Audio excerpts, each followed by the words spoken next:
Ya pemirsa, kita ke informasi lainnya. Puluhan korban keracunan massal makan bergizi gratis di Kecamatan Cipongkor, Kecamatan Cililin, dan Ciampas, Kabupaten Bandung Barat masih menjalani perawatan medis. Sebanyak 16 siswa masih dirawat di Aula Kecamatan Cipongkor, Bandung Barat. Mayoritas pelajar ini masih merasakan pusing, mual, dan sakit perut usai mengkonsumsi makan bergizi gratis yang dibagikan pada Rabu 24 September lalu. Sementara sebanyak 35 siswa masih dirawat di Rumah Sakit Cililin.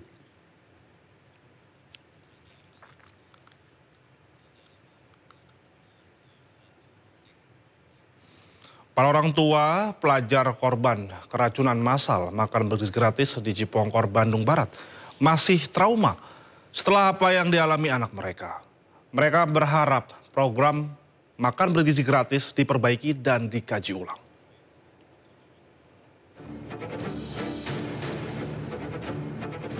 Sejumlah siswa yang alami keracunan makan bergizi gratis masih dirawat di posko darurat Aula Kecamatan Cipongkor, Kabupaten Bandung Barat, Jawa Barat. Para pasien yang berjumlah lebih dari 1.117 orang alami pusing hingga mual setelah konsumsi makan bergizi gratis di sekolah. Hal ini membuat orang tua para korban alami trauma. Mereka minta program makan bergizi gratis dihentikan dan dikaji ulang agar tidak ada lagi jatuh korban. Ya kalau harusnya kalau mau masaknya di sekolah aja, jangan itu kan kadang-kadang masaknya dari kemarin. Pas kesininya kan makannya gimana? Udah siang ya, siang. Masih kalau memang masaknya di sini mah ada kantin, kalau misalnya kantin nggak apa-apa. Enak kan, dekat, langsung kelihatan, kontrol gitu. Ya, tadi kan itu maksudnya baik ya Pak ya, buat yang anak kalau misalnya kan belum makan di rumah bisa makan di sekolah. Maksudnya kan kalau misalnya kan ada anak yatim nggak makan di rumah bisa makan di sekolah. Tapi kalau udah kayak gini ya banyak yang korban yang keracunan gitu. Ya mendingan lah bisa stop aja gitu kalau bisa mah. Hingga Sabtu, jumlah pasien korban keracunan yang dirawat di posko darurat berangsur menurun. Mayoritas pasien dipulangkan untuk jalani rawat jalan. Meski demikian, peristiwa keracunan ini masih jadi kekhawatiran para orang tua murid. Dari Kabupaten Bandung Barat, Jawa Barat, Yuwono Wahyu, iNews melaporkan. Wakil Badan Kepala Gizi Nasional Nanik S. Deang geram menemukan masih banyak mitra dapur MBG menggunakan bahan baku tidak segar. Contohnya, ayam dibeli hari Sabtu baru dimasak hari Rabu. Akibatnya para pelajar keracunan makanan.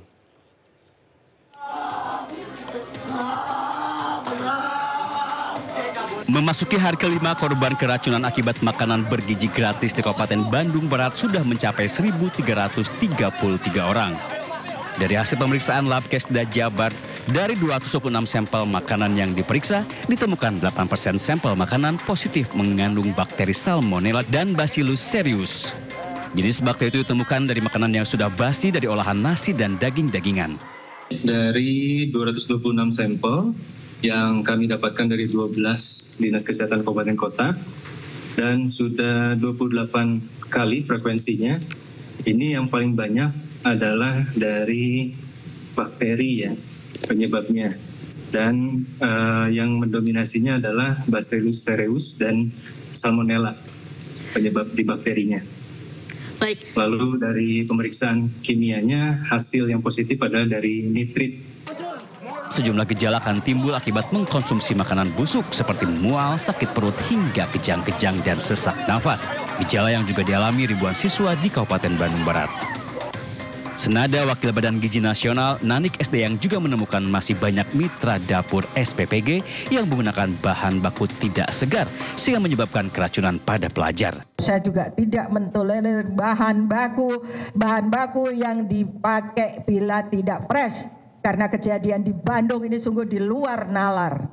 Bagaimana bahan baku dalam kondisi tidak fresh, ayam dibeli di hari Sabtu baru dimasak di hari Rabu. Memang kalau di rumah ya nggak apa-apa itu 2 ayam kita nyimpennya.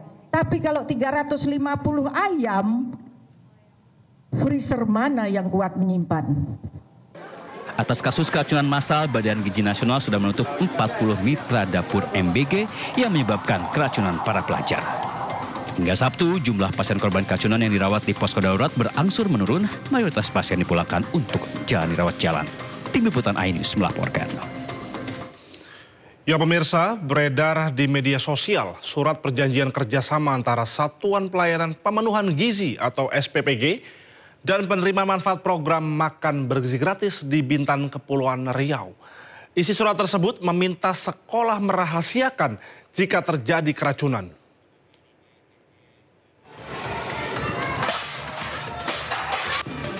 Pelaksanaan program makan bergizi gratis di Kecamatan Seri, Kuala Lobam, Bintan menuai sorotan. Beredar surat perjanjian kerjasama antara Satuan Pelayanan Pemenuhan Gizi atau SPPG dan penerima manfaat program makan bergizi gratis. Surat tersebut memuat 7 poin kesepakatan, termasuk kewajiban penerima manfaat mengganti atau membayar kerusakan tempat makan senilai Rp80.000 per unit. Poin lain yang juga menuai sorotan adalah klausul penerima manfaat yang diminta menjaga kerahasiaan jika terjadi kejadian luar biasa seperti keracunan atau kondisi yang dapat mengganggu kelancaran program.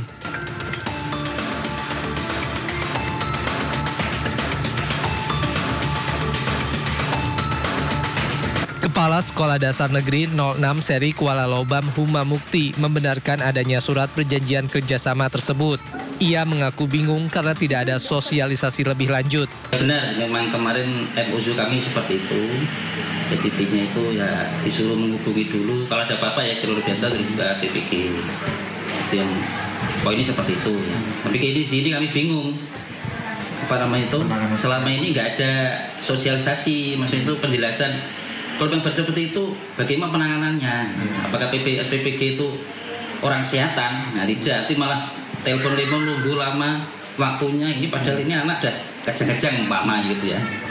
Sementara itu, tim iNews sudah menghubungi pihak SPPG Seri Kuala Lobam, namun hingga kini belum memberikan keterangan terkait surat perjanjian yang viral tersebut. Dari Kabupaten Bintan, Kepulauan Riau, Zuprianto, iNews melaporkan. Presiden Prabowo Subianto memantau dugaan kasus keracunan terkait program makan bergizi gratis. Sepulang dari luar negeri, Prabowo akan memanggil Kepala Badan Gizi Gratis, Badan Gizi Nasional, Dadan Hindayana, dan pejabat terkait untuk membahas kasus ini. Dari luar negeri, 7 hari saya monitor ada perkembangan itu. Ini saya langsung akan panggil Kepala BGN dengan beberapa pejabat, kita akan diskusikan. Ya.